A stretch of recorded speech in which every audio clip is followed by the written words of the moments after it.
En el versículo 2, por favor. Así ha hablado Jehová de los ejércitos, diciendo, este pueblo dice, no ha llegado aún el tiempo, y el tiempo que las casas de Jehová, que la casa de Jehová sea reedificada.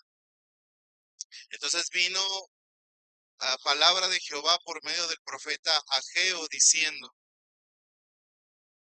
es para vosotros tiempo de estar, es para vosotros tiempo, es para vosotros de habitar en vuestras casas atesoradas, y para esta casa está desierta.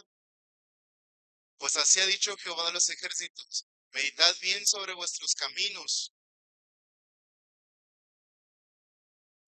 sembráis mucho y recogéis poco, coméis y no os saciáis, bebéis y no quedáis satisfechos, os vestís y no os calentáis. El que trabaja a jornal recibe su jornal en saco roto. Así ha dicho Jehová de los ejércitos, meditad sobre vuestros caminos. Amén. Es necesario en toda vida, toda persona. No se siente, no se diga a la persona que está solo, todavía no te sientes. No sé si le ha pasado a usted, pero todos en cierto momento de nuestra vida hemos pasado por un momento de lucha existencial, donde decimos, yo para qué vine a la tierra, cuál es mi propósito en este mundo, para qué soy bueno, tengo alguna razón de ser, y eso es algo que es crítico para nuestras vidas. Estamos hablando de la casa de Dios, ¿verdad? De la casa edificada del Señor. Le quiero hacer una pregunta. Si usted es un arquitecto, un ingeniero civil o un constructor, y a usted le dan la encomienda de construirle la casa a Alfonso Durazo, ¿usted qué casa construiría? ¿La mejor? Usted, yo creo que usted se aseguraría que la casa no le entrara humedad por debajo de la tierra. Mínimo, ¿verdad? O usted iría a la tienda de materiales y diría, pues, dame, pues, de lo más barato, de lo más, no, ¿verdad? Ahora, si le dicen a usted construirle la casa al presidente de la nación, no al gobernador, al presidente de la nación, ¿usted qué casa construiría? ¿Cómo se imagina? Deme las características de la casa de un rey. ¿Cómo será la casa de un rey? Mucho lujo, ¿ok? Mucha elegancia, ¿qué? Mande, amplia, techos altos, o alguna otra característica de la casa de un rey.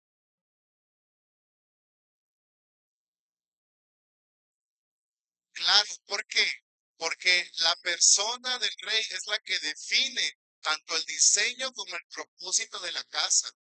Esa casa no es bonita solamente por ser bonita, es bonita porque el rey habita en esa casa.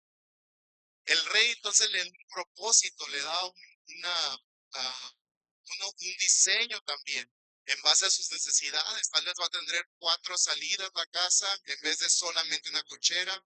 Tal vez va a tener varios niveles, tal vez tendrá un espacio de seguridad.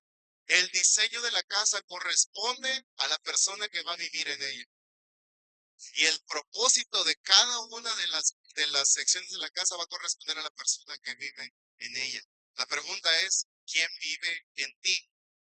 ¿Quién vive en mí? Porque bíblicamente tú y yo que somos templo del Espíritu Santo, tú y yo de quién somos casa. Señor Dios, te damos gracias porque nos permites estar aquí en este domingo. Te pido, Padre, que este mensaje sea de bendición para cada uno de nosotros y que tu palabra, Señor, entre con facilidad por nuestros oídos, que sean palabras sencillas, palabras digeribles, pero sobre todo palabras poderosas que cambien nuestras vidas. En el poderoso nombre de Cristo Jesús. Amén y amén. Muy bien, puede tomar su asiento. Gracias. Amén. Hablamos acerca de las casas. En el tiempo que estamos hablando en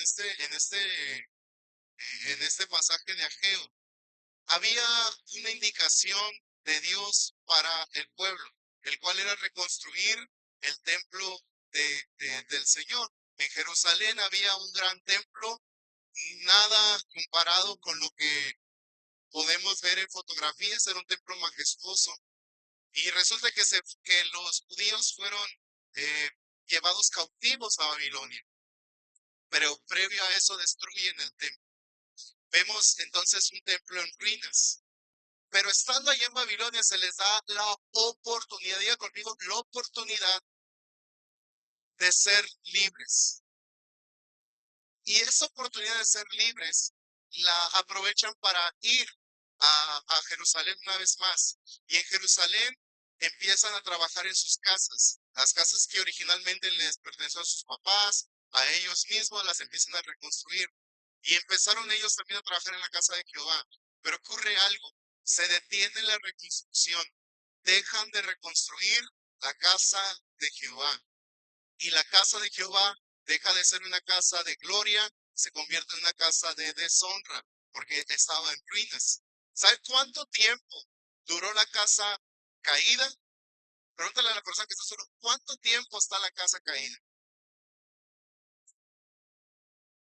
14 años. 14 años estuvo caída, estuvo detenida la reconstrucción de la casa. No había avance, sino que la casa estaba en ruinas totalmente. No había un escenario agradable para la casa del Señor.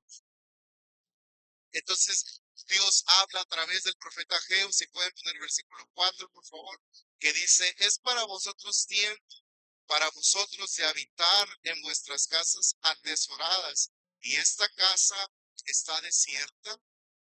Había una lucha de prioridades. Una lucha de prioridades sobre qué casa vale más y qué casa me importa más a mí. ¿Qué me es más relevante a mí? Si la gloria al Señor o mi estabilidad, mis beneficios o mis prioridades. Había una lucha en este caso y los confronta. Más adelante nos dice en el versículo 6, ustedes siembran pero pero recogen poco. Ustedes comen y no se sacian, beben y no quedan satisfechos, se visten pero no se calientan. El que trabaja jornal recibe jornal en saco roto. De tal manera que les está diciendo, la edificación, el trabajo que tú estás haciendo, no está siendo útil o fructífero ni siquiera para ti. O sea, ya ni siquiera es una cuestión de que no estás honrando y bendiciendo a Dios. Es una cuestión de que tu vida no está siendo bendecida. Y aquí vemos un principio. El que siembra poco, poco cosecha. Y el que pone su vida en primer lugar, dejando al Señor en segundo lugar, termina afectando su propia vida. De tal manera podemos entender desde este primer momento la edificación de nuestra casa, a quien termina afectando, no es a Dios, porque Dios no cambia su gloria, Dios sigue siendo eterno, al que afecta es a uno mismo. ¿Ven? Voy a dar varios puntos. El primer punto es, todos edificamos y apartamos nuestra vida para algún fin. Todos hemos dedicado nuestra vida a un fin. Ayer le preguntaba a Perla, oye, que si ella para qué construye su persona. Ella me dio sus razones y son razones buenas. Lo construyo para mi familia, la construyo pues para ser una mejor profesionista, trabajadora. Construyo mi vida para X o Y cosa. Asimismo, pues cada uno de nosotros puede preguntarse lo mismo. ¿Yo para qué fin estoy construyendo mi vida? ¿Yo para qué fin estoy trabajando día con día? ¿Yo para qué fin estoy leyendo? ¿Yo para qué fin estoy preparándome? ¿Yo para qué fin estoy sirviendo dentro y fuera de las cuatro paredes del templo? ¿Yo para qué fin estoy viviendo? Nuestras vidas son casas en las que habita o nuestro yo o el Señor Jesús. Eh, el fundamento de nuestra casa es determinante sobre qué cosa estamos construyendo en nuestra vida. La estamos construyendo bajo una visión humanista en el que nuestras necesidades son la prioridad. Las estamos construyendo en base a la moda de este mundo o a lo que los demás dicen que es lo correcto. Mateo 7, 24 y 25 nos dice, cualquiera pues que oye estas palabras y las hace, le compararé a un hombre prudente que edificó su casa sobre la roca. Descendió lluvia, vinieron ríos, soplaron vientos y golpearon contra aquella casa y no cayó, porque estaba fundada sobre la roca. ¿Cuál es nuestro fundamento? Una casa podemos compararla con nuestra vida. El fundamento es aquella base firme sobre la cual estamos. Bien puede ser, hay gente que dice, es que yo con mi fuerza o yo soy lo suficientemente fuerte. Yo tengo el coraje, yo tengo un carácter fuerte suficiente como para sostenerme. Hay otros que tengan un fundamento a su familia. Mira, todo va hacia mi familia y por mi familia. O bien a su profesión, todo va de mi profesión. Soy lo que soy por mi profesión y lo que hago lo hago para engrandecer mi profesión. En fin, el fundamento de una casa viene a comparar el fundamento de nuestra vida. Por su parte, los muros de una casa vienen a ser los esfuerzos que diariamente levantamos. El fundamento no va a cambiar, pero los muros sí van a ir cambiando día con día. Los muros son esos esfuerzos que día con día hacemos. Una casa, cuando se desatienden los muros, ¿qué empieza a ocurrir? Se le empieza a caer el enjarre, se le empieza a humedecer, se le empieza... Y, y de tal modo que los muros son esos esfuerzos que día con día desarrollamos. Y por último, la casa siempre tiene una propiedad. A alguien le va a pertenecer la casa. Así sea una casa invadida, a alguien le pertenece. Así sea una casa que está en medio de la nada, a alguien le debe de pertenecer si es que hay un título de propiedad. ¿A quién le pertenece nuestra casa? ¿A quién le pertenecemos nosotros? ¿Le pertenecemos al Señor Bernabé, al Señor yo, o le pertenecemos al Señor Jesús? Es una pregunta determinante porque nos redirecciona hacia dónde estamos enfocando nuestros esfuerzos, o nos cuestiona hacia dónde estamos dirigiendo nuestros esfuerzos. Punto número 2. Nosotros no somos casas sin propósito, sino que somos casas con un propósito claro. Cuando sucedió esto que Jesús deja la tierra, asciende al cielo, empieza la iglesia, viene el bautismo del Espíritu Santo y el Señor empieza a salvar personas de todo pueblo, de todo origen social, pobres y ricos. Ahorita nos mencionaba nuestro hermano Jorge, personas judías, pero gentiles también, personas criminales y personas no criminales, personas de todo tipo, de todo tipo.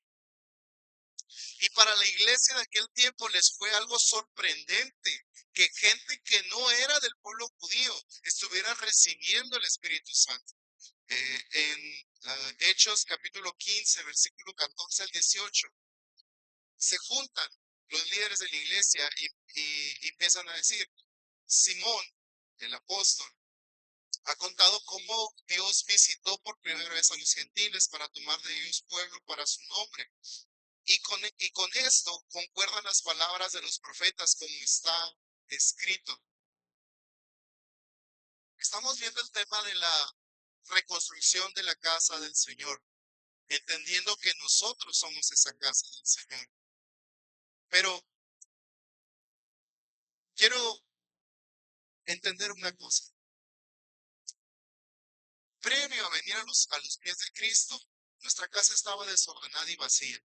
Nuestra casa no tenía al Espíritu del Señor en nosotros, sino que era una casa que estaba sola en el mejor de los casos, en el peor de los casos habitada tal vez por un espíritu de tristeza, de amargura, de dolor, o bien puede por otro tipo de espíritu. Era un lugar vacío, era un lugar caído. Usted si va al medio de la nada, en el desierto, usted va a ver terrenos donde hay pura arena. No hay ni siquiera vegetación en algunas secciones y usted dice, aquí no se puede levantar una casa. En este lugar es incompatible para la habitación de una persona. Una persona no puede vivir en este lugar. Pero resulta algo, que el Señor levanta casas en medio del desierto. El Señor reconstruye su tabernáculo, su templo, su casa, en lugares donde no debería de haber casa del Señor. El Señor toma esos lugares desolados, esos lugares donde nadie más se hubiera fijado para reconstruir ahí, para construir ahí su casa. Y ahorita les mencionaba, usted si construyera la casa de un rey, ¿dónde lo construiría? O cómo la construiría. Y tal vez diríamos, bueno, la voy a poner en un lugar de la ciudad privilegiado, donde las casas están muy bonitas. Aquí en Obregón se están levantando lugares muy bonitos y tal vez podríamos pensar en alguno de ellos. Pero con el Señor es totalmente diferente, porque Él no dice la voy a poner en el lugar más privilegiado o en el monte más alto, la voy a poner en el lugar donde nadie se fijaría. Voy a levantar de nuevo el tabernáculo de David. Versículo 16 dice, después de esto, hablando a través del profeta, después de esto volveré y reedificaré el tabernáculo de David, que está caído, y repararé sus ruinas, y lo volveré a levantar, para que el resto de los hombres busque al Señor, y todos los gentiles sobre los cuales es invocado mi nombre. Dice el Señor, que hace conocer todo esto desde los tiempos antiguos. El tabernáculo de David no era un lugar simple o un lugar insignificante.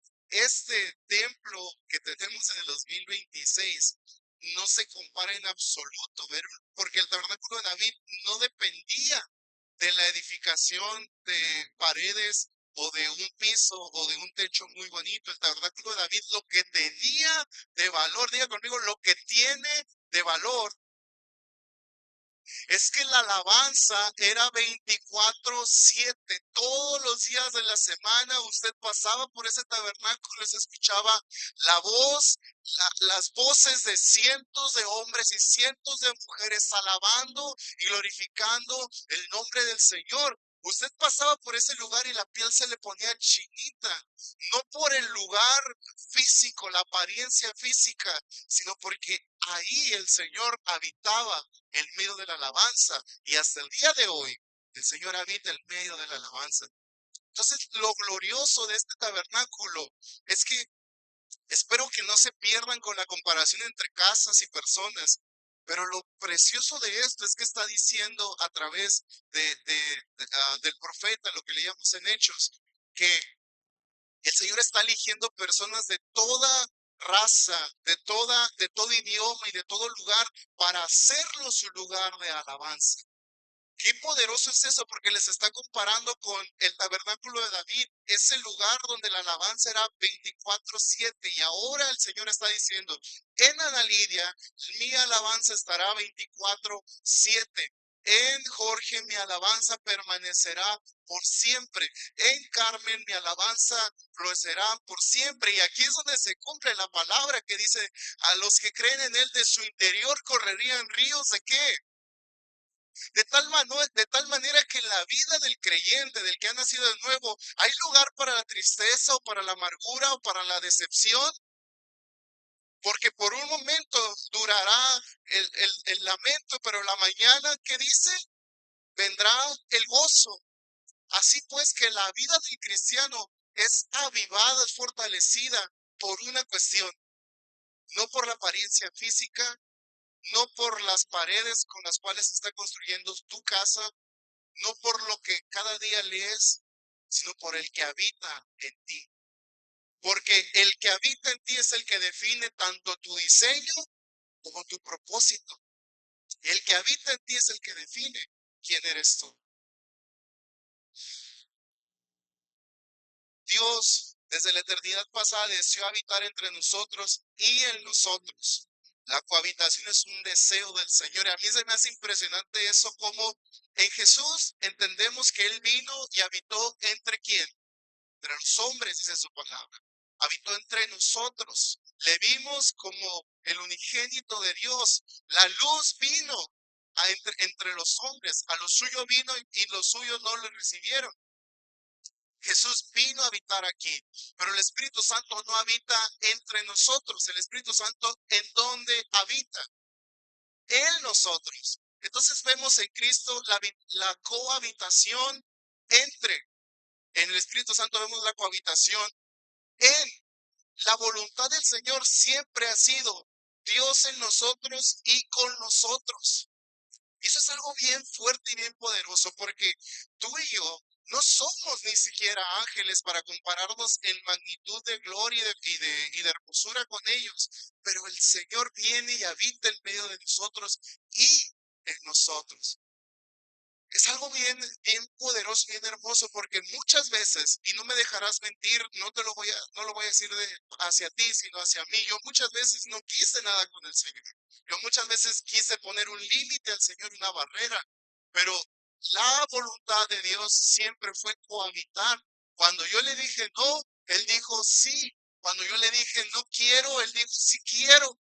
Cuando yo quise alejarme, Él se acercó más y más a mí. ¿Cuántos se sienten identificados con eso? La cohabitación siempre ha sido el deseo del Señor. El Señor siempre ha deseado cohabitar con nosotros. Que seamos la habitación del Señor es algo profundo y glorioso para nosotros. No es poca cosa, sino al contrario, es un honor. No es un derecho, sino es un honor. Todo nuestro ser ha sido apartado para que en nosotros el nombre del Señor sea glorificado. Primera de Corintios capítulo 3, del 16 al 17, nos dice, bueno, 16 solamente, ¿no sabéis que sois templo de Dios y que el Espíritu de Dios mora en vosotros? ¿No sabes que ustedes son templo de Dios y que el Espíritu Santo vive en ustedes? Qué poderoso es eso, porque aquí Pablo le está diciendo a la iglesia de Corinto, ustedes están cometiendo pecados, están dañando sus cuerpos con el pecado que están cometiendo. ¿No saben ustedes que sus cuerpos le pertenecen a Cristo? ¿No saben que ustedes son templo y morada del Espíritu Santo? La gloria, más bien la obra gloriosa del Señor en la cruz, no fue solamente perdonar tus pecados, porque muchas veces nos quedamos en que el Señor nos perdonó, nos justificó y esperamos su promesa de estar en el cielo.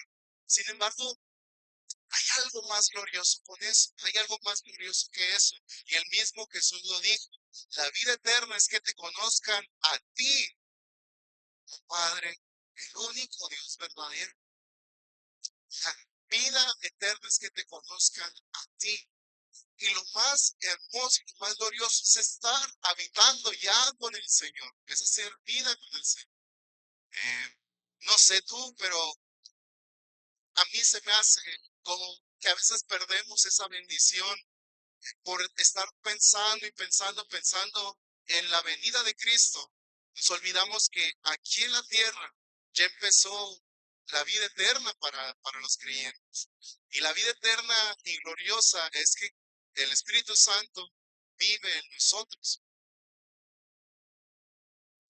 Me recuerdo este pasaje en el que hablan acerca de los demonios, que dice que cuando una casa está desordenada y vacía, llega una persona y la limpia, ¿verdad? Y así llega Cristo a nosotros. Pero no solamente la limpia, no solamente nos limpia, sino que habita en nosotros.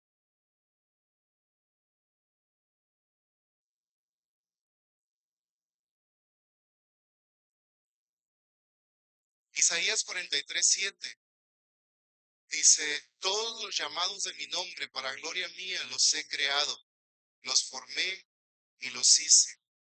Todos los llamados de mi nombre para gloria mía los he creado. Ahí es donde se responde la pregunta existencial. ¿Yo para qué vivo? ¿Yo para qué existo? Para gloria del Señor. No sé Pero muchas veces en la predicación uno sabe los puntos en los cuales la persona se va a desconectar de la predicación. Y este es uno de ellos. Porque cuando no te digo, o cuando no escuchamos, porque yo también me incluyo en eso, la bendición es tuya, la bendición es para ti. Algo fuerte viene para tu vida, que puede que, o sea, sí es cierto, pues, pero cuando no se habla de esa manera, la mente se desconecta. Cuando no veo el beneficio personal, la mente se desconecta.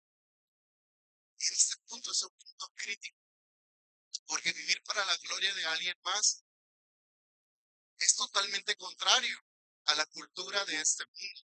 La cultura de este mundo es vivo para mi gloria, vivo para mi existencia, vivo para mi propósito. Pero Gálatas 2:20 nos dice, con Cristo estoy juntamente crucificado y ya no vivo yo, mas Cristo vive en mí.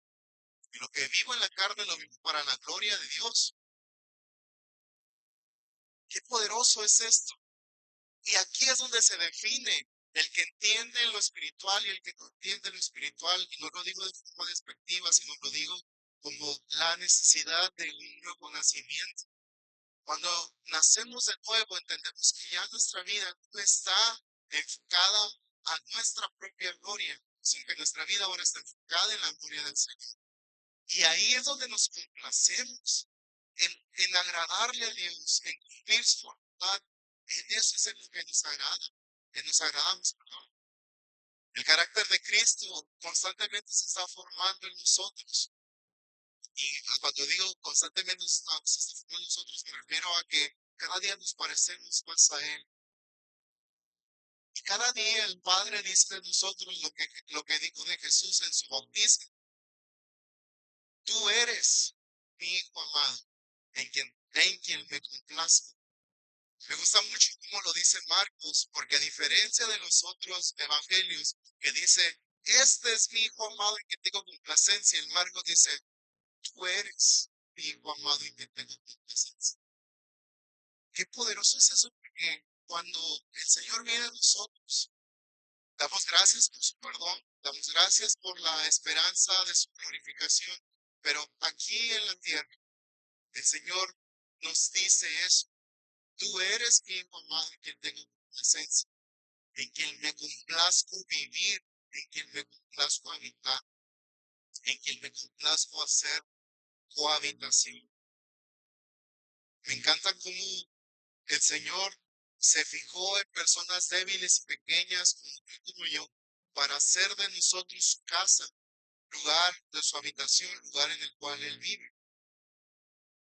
Sobre nosotros hay un diseño claro y definido desde la creación, glorificar a Dios.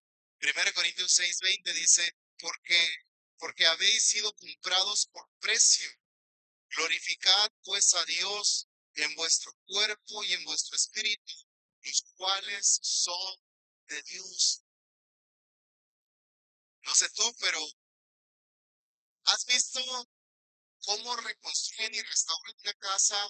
Por ejemplo, aquí en Obregón, aquí en el centro. Ha habido casas que les han reconstruido muy bonito. No sé, bueno, mejor no menciono lugares porque capaz no los han visto, no soy con tu nombre, pero hay lugares que usted decía, esta casa ya está, o sea, está para caerse, y llega un arquitecto, un ingeniero civil, y un constructor, y llega y las transforma, y se vuelven casas muy, muy hermosas. Y esas casas que antes tal vez nadie las volteaba a ver, ahora las voltean a ver porque son hermosas. Del mismo modo es en nuestras vidas. Casas que antes no tenían belleza por sí mismas, ahora son embellecidas. ¿Por qué? Porque el que habita en ellas es el que le da diseño y propósito a la casa. Así, el Señor viene y reconstruye nuestra casa. Deuteronomio 10:20-21 dice, a Jehová tu Dios temerás y a Él solo servirás, a Él seguirás y por su amor jurarás. Él es objeto de tu alabanza y Él es tu Dios que ha hecho contigo estas cosas grandes y terribles que tus ojos han visto. El Señor se vuelve el objeto de nuestra alabanza. Pero aquí hay una dualidad. Mientras que el Señor se vuelve el objeto de nuestra alabanza, nosotros nos volvemos su casa de alabanza. En primera de Pedro 2:5 dice, ustedes también, como piedras vivas, sean edificados como casa espiritual y sacerdocio santo. ¿Para qué? Para ofrecer sacrificios espirituales aceptables a Dios por medio de Jesucristo. Aquí hay una dualidad. Mientras que antes muchas cosas eran objeto de nuestra alabanza, ahora el que es objeto de nuestra alabanza, ¿quién es? Dios. Él es el objetivo de nuestra alabanza. Pero por el otro lado, si antes éramos casas de deshonra o casas desoladas, casas deshabitadas, casas donde no había un orden, una limpieza, una estabilidad y ni siquiera un diseño, ahora nos volvemos casas en las cuales se ofrecen sacrificios de alabanza, sacrificios espirituales. Y eso es lo más glorioso, como el Señor cambia la identidad de nosotros. Todo plan y todo proyecto de vida en el que no rindamos todo a Cristo será incompatible con el diseño original nuestro. Los, lo que veíamos ahorita en aquel, ellos decían, o ellos estaban viviendo una temporada en la cual se habían enfocado en construir sus propias casas, casas en las cuales habitaban ellos, y ellos les daban el diseño y les daban el propósito de sus casas. Ellos eran los que vivían en esas casas. Eh, ellos eran los que tenían la propiedad de esas casas. Pero ahora les confronta a Dios por medio de Ageo, les dice, ustedes siembran y no cosechan. Ustedes se visten y no se calientan. Dice, ustedes siembran mucho, no poco. No es que les esté faltando el trabajo, no es que no estén trabajando lo suficiente, no se estén esforzando. Ustedes están haciendo mucho, diga conmigo, estamos haciendo mucho, pero recogemos poco. Comemos y no nos saciamos, bebemos y no quedamos satisfechos. Nos vestimos y nos vestimos y no nos calentamos. Trabajamos por nuestro salario y cuando nos dan el salario lo echamos en saco roto. No nos quedamos con ganancia. Es una palabra muy fuerte, ¿verdad? Digan conmigo, o levanta su mano, ¿quién se le hace una palabra muy fuerte esta?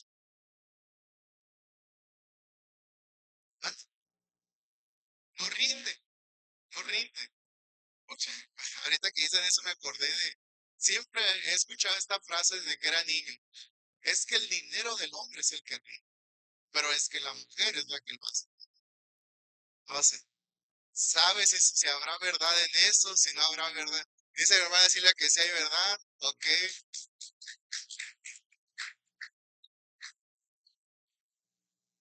Son solo frases, no se enganchen, no se enojen, son solo frases que en el colectivo, en la memoria colectiva existen. Pues bueno, cuando una casa no tiene propósito y no tiene diseño, por más que se le meta, por más que se le invierta esa casa, no va a verse bien. Usted ha ido a una casa en la que una pared es amarilla y la otra pared es café oscura y el techo es azul celeste. Sí, sí, sí, les ha visto que un sillón es de un color, otro sillón es de otro y así, así, así. Hay de combinaciones a combinación. Pero le pasa, por ejemplo, que tiene diferentes diseños arquitectónicos, que tiene diferentes diseños.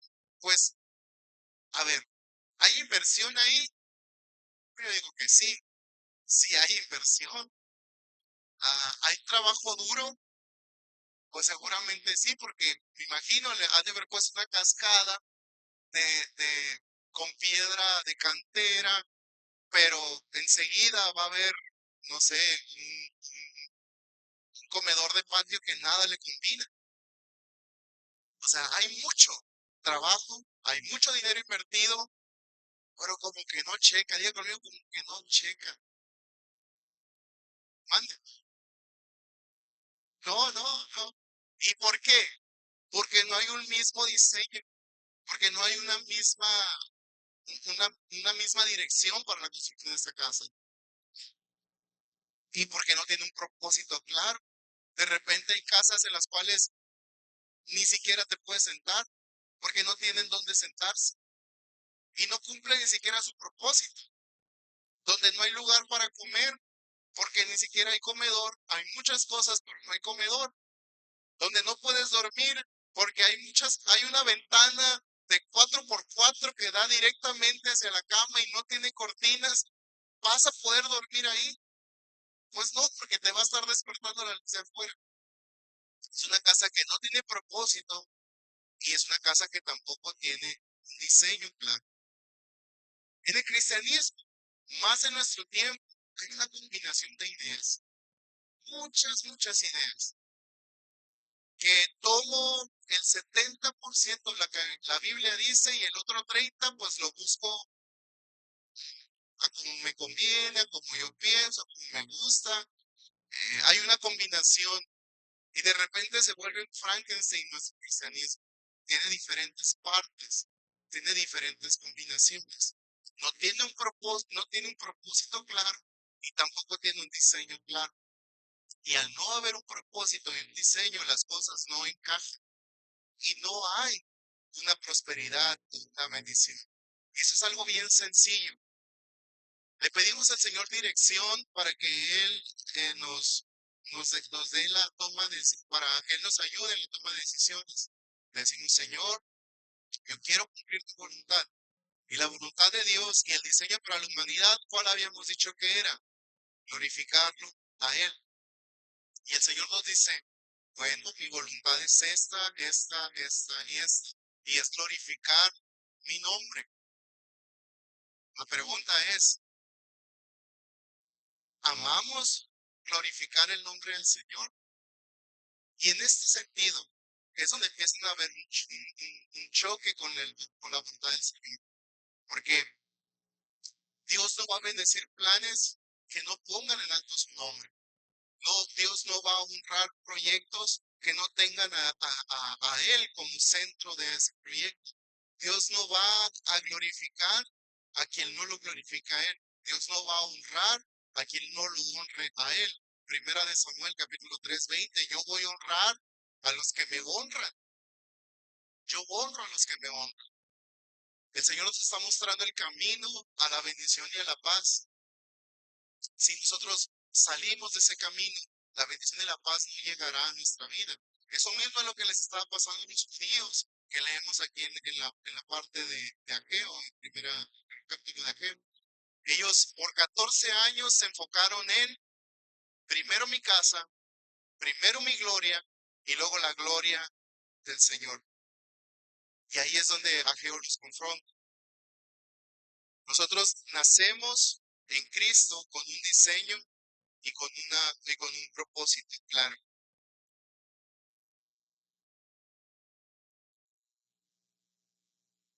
Todo creyente, todo hijo de Dios tiene como fin la adoración de Dios. Nuestro trabajo, nuestros estudios, el ministerio, la familia, las acciones, las motivaciones, nuestros sueños, nuestras motivaciones, el espíritu, todo nuestro ser tiene como enfoque la gloria del Señor. Y aquí es donde llega la bendición a nuestra vida.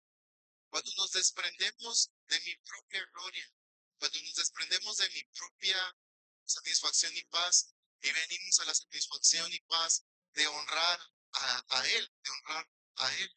Y ahí es donde sentimos y vemos la bendición de Jehová, aquella que desciende de lo alto y que no añade tristeza con ella. La pregunta clave es, ¿para quién hemos vivido? ¿Hemos aceptado el diseño como casas de Dios? ¿O hemos dejado que algún deseo o persona tome el lugar de Dios en nuestra vida, en el trono? ¿Hemos nacido de nuevo para dar gloria al Señor? ¿O hemos nacido de nuevo para seguir combinando diseños y combinando propósitos? ¿Nuestra casa tiene un mismo diseño o nuestra casa tiene varios diseños, tiene un mismo propósito, varios propósitos. Jesús mismo lo dijo, no se puede servir a dos señores, porque o sirves a uno o sirves a otro, o le quedas bien a uno o le quedas mal a otro. ¿Qué tipo de casa quieres ser tú? ¿Qué tipo de casa quiero ser yo? ¿Una casa con un mismo diseño, con un mismo propósito, o una casa con diferentes? Y por último, te quiero recordar con la frase con la cual iniciamos. La persona que habita en la casa es la que le da, es la que determina el diseño y el propósito de la casa. Tú no eres la casa de de tu propio ego. Tú no eres la casa de tus propias prioridades. Tú eres la casa del Dios viviente. Tú eres el templo y morada del Espíritu Santo. El Rey vive en ti. Tú no eres para ser una casa de deshonra, de pobreza espiritual o de amargura. Tú eres una casa que refleja la gloria del Señor. Tú eres una casa hermosa, no por tus valores, tus virtudes. Eres hermosa por el que vive en ti. Eso es lo precioso y eso es lo hermoso. El valor que nosotros tenemos como casa del Señor está determinada por eso mismo, porque somos del Señor. Así que puestos de pie, vamos a estar orando. Padre, te alabamos y te bendecimos en esta mañana y te volvemos a hacer nuestro voto de entrega y de consagración a ti, Señor. Toda mi vida, todos mis pensamientos, todas mis emociones te pertenecen a ti, Señor. Sé que por momentos bailo entre hacer mi voluntad y hacer la tuya, pero hoy, Señor Dios, quiero enteramente ser tu casa. Primeramente que vengas, Espíritu Santo, y me llenes, me limpies y me transformes, embellezcas la casa que tú ya has construido. Espíritu Santo, transfórmame, cámbiame, purifícame. Si este templo, si esta mente, este cuerpo y este espíritu los he usado para otros fines, para satisfacerme a mí mismo, para satisfacer la voz de este mundo, si he usado mis miembros no para darte gloria, sino para otro fin equivocado. Hoy te pido, Señor Dios, que me limpies, que me transformes y que vengas a habitar en mí. Dame una vez más ese diseño y ese propósito que solamente tú puedes darme, Señor. Espíritu Santo, amo que tú habites en mí, porque tú eres, Señor, el que das alegría, el que das paz, el que das bendición, el que das hermosura a esta vida, Señor Dios. Yo doy gracias, Padre,